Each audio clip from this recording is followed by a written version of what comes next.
예전에 세미나가 많이 유행했는데 그중에 교회 성장 세미나라고 하는 일들이 주로 대형 교회를 중심으로 많이 개최가 되었습니다. 자연히 교회 성장을 원하는 목회자들이 그런 세미나에 많이 참여하게 되고, 대개는 강사는 그 대형 교회의 목회자가 강사로 강의를 하게 되었는데, 그러니까 어느 세미나 내용 중에 이런 내용이 있었습니다. 목회자가 설교할 때에 첫째는 정치 이야기를 하고 그것으로 오해를 불러일으키지 말라. 둘째는 자본주의 경제나 사회 구조적인 모순, 부자를 비판하지 말라.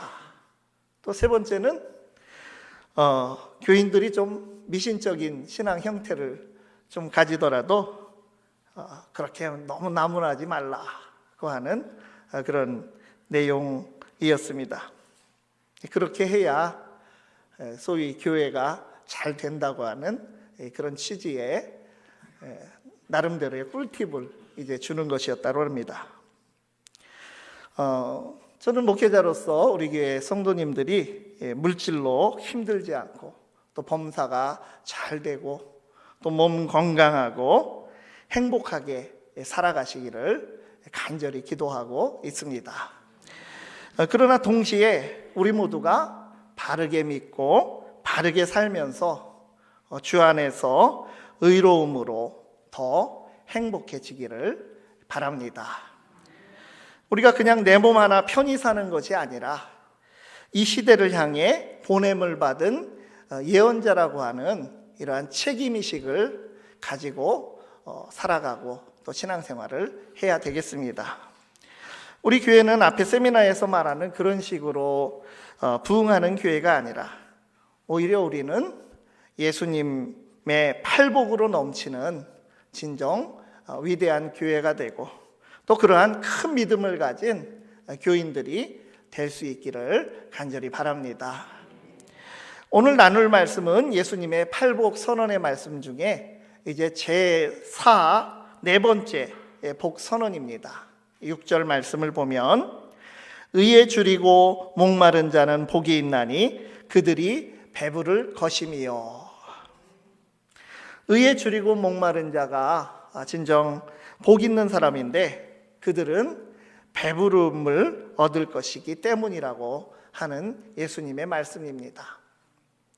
그렇다면 의에 줄이고 목마른 자는 누구이며 그는 무엇으로 배부르게 되는 것입니까?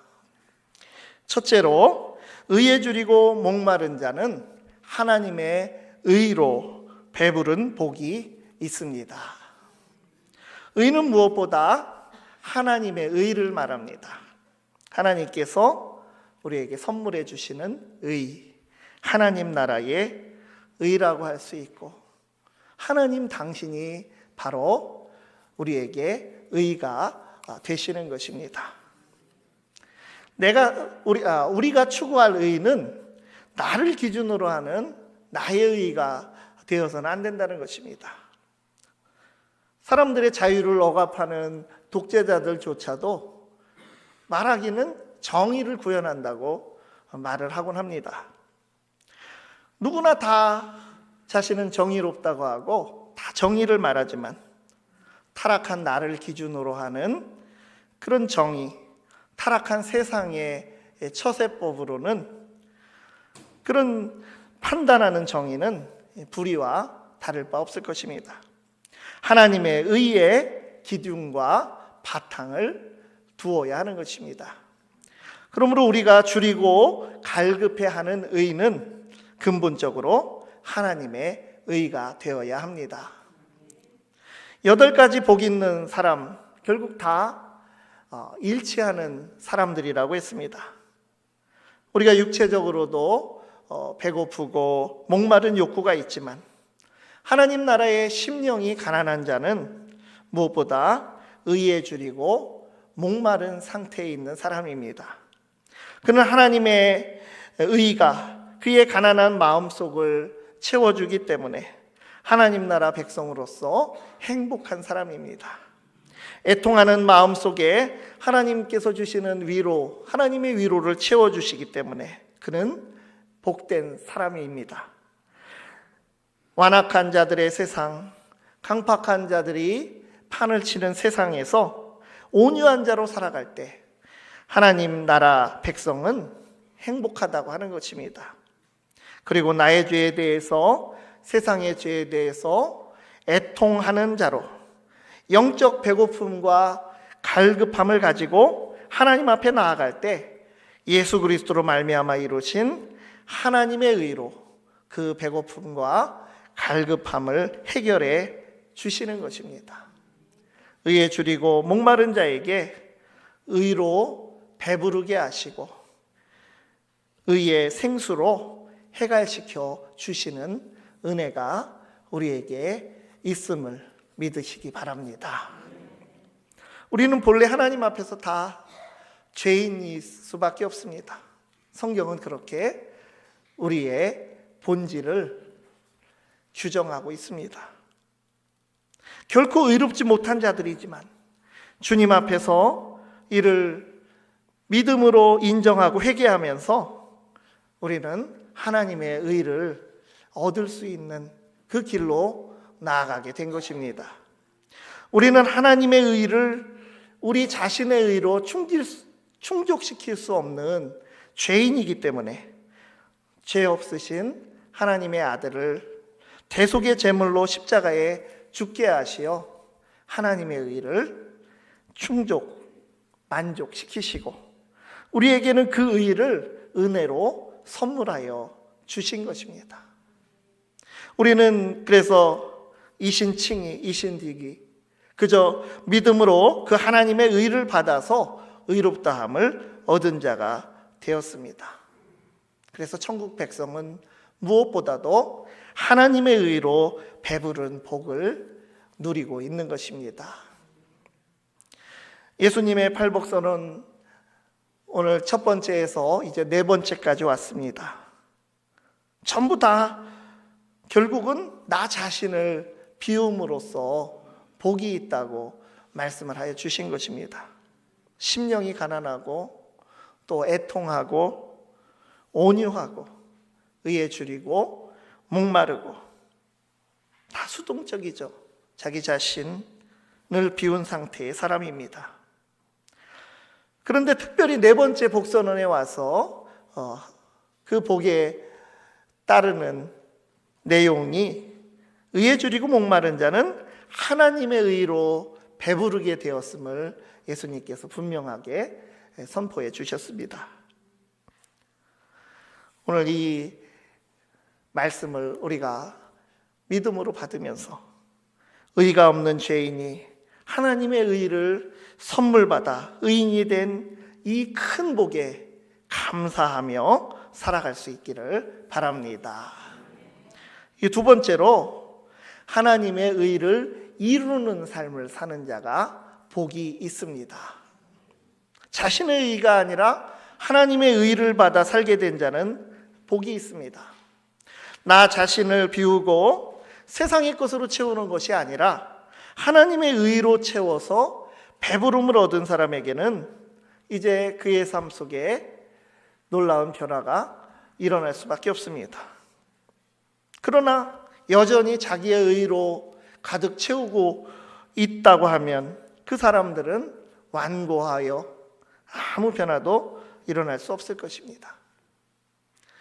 예수님께서 공생애를 사셨습니다. 그 이전에는 이제 개인적인 삶을 사셨고 이제 공생애의 삶 속에서 천국 복음을 전파하시고 가르치시고 또 권능을 행하시며 많은 사람들을 치유하여 주시는 이러한 공생애를 시작하시면서 가장 먼저 하신 것이 세례 요한에게 세례를 받으신 것입니다.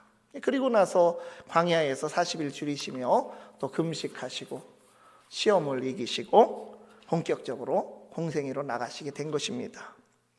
그런데 요한이 처음에는 예수님께서 세례를 받겠다고 할 때 그는 세례 베풀기를 거절하였습니다. 어떻게 그 위대한 주님이 자기 같은 비천한 사람에게 세례를 받겠습니까? 그는 감당하기 힘들어하고 난색을 표하였습니다. 그때 예수님께서 하신 말씀 마태복음 3장 15절 말씀입니다. 예수께서 대답하여 이르시되 이제 허락하라. 우리가 이와 같이 하여 모든 의를 이루는 것이 합당하니라 하시니 이에 요한이 허락하는지라. 예수님께서 겸손하게 섬기러 참 겸손의 왕으로 이 땅에 오셔서 자신을 비우시고 자신을 포기하시고 그 죄 없으신 분이 세례 요한에게 세례까지 받으며 시작하신 일은 바로 모든 의를 이루는 것이었습니다. 또한 예수님께서 이제 공생애를 그 3년여의 공생애를 지나시며 공생애의 막바지에 이르렀을 때 십자가를 지시기 위해서 예루살렘에 입성하셨습니다. 이제 성전에 들어가서 유대 지도자들과 많은 논쟁들이 몇 번 벌어지게 되었는데 그때 그들을 책망하시며 이러한 말씀을 또한 하셨습니다. 마태복음 21장 32절 요한이 의의 도로 너희에게 왔거늘 너희는 그를 믿지 아니하였으되 세리와 창녀는 믿었으며 너희는 이것을 보고도 끝내 뉘우쳐 믿지 아니하였도다. 요한이 의의 도로 왔다고 했을 때 그 의의 도라고 하는 것은 길도자, 의의 길을 의미하는 것입니다. 요한이 보냄받은 것은 예수님이 가시는 그 길, 의의 길을 예비하기 위함이었습니다. 그러므로 예수님께서는 하나님의 의를 이루기 위해서 먼저 그 의의 길을 열어주시고 선도에 가신 것입니다.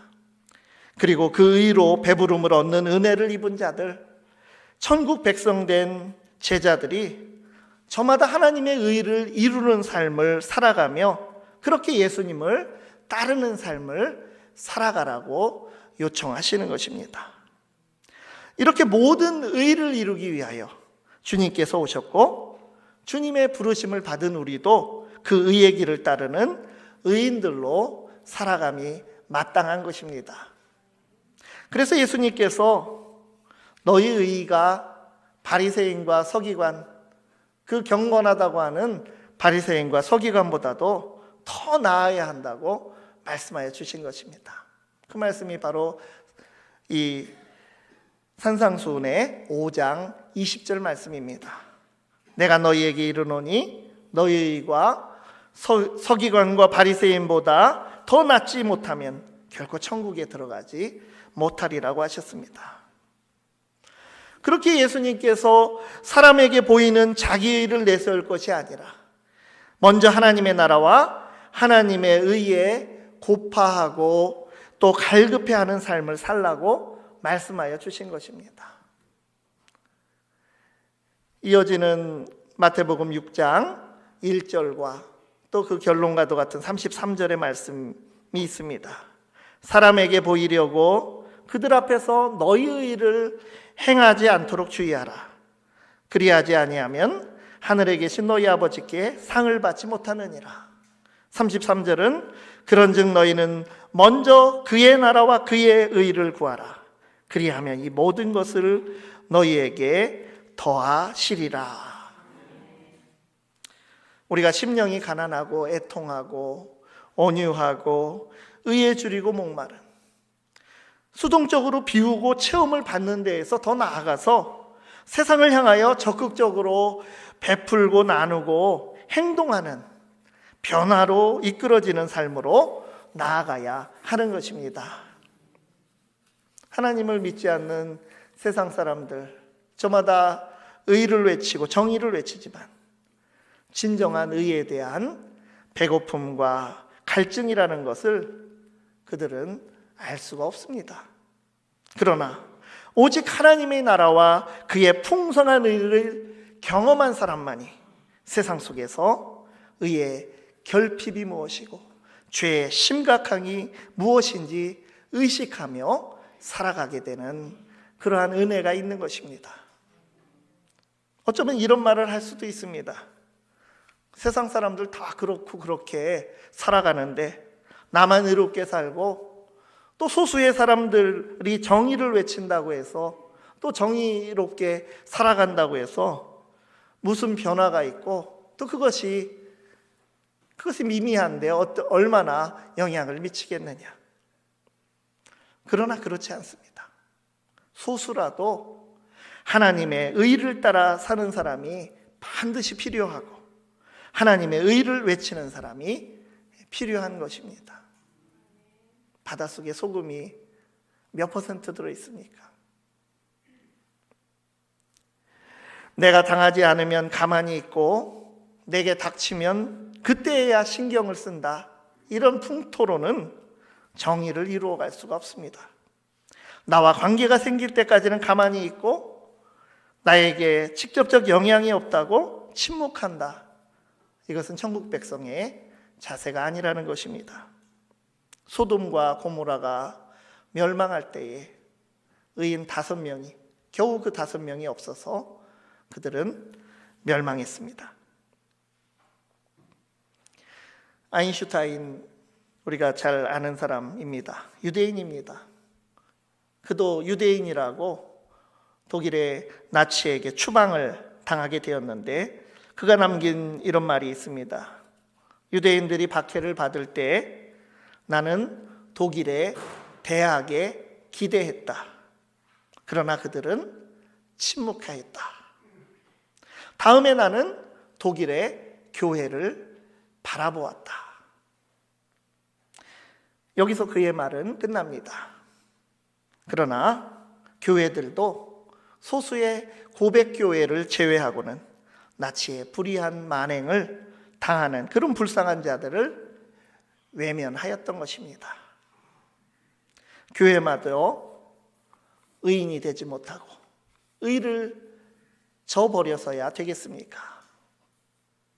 주님 다시 오실 때 온전한 의는 비로소 이루어지고 완성되겠지만, 그날이 오기까지 작은 것 하나라도 부여잡고 의를 구하는 것, 그 자체로 복된 삶이 되는 것입니다.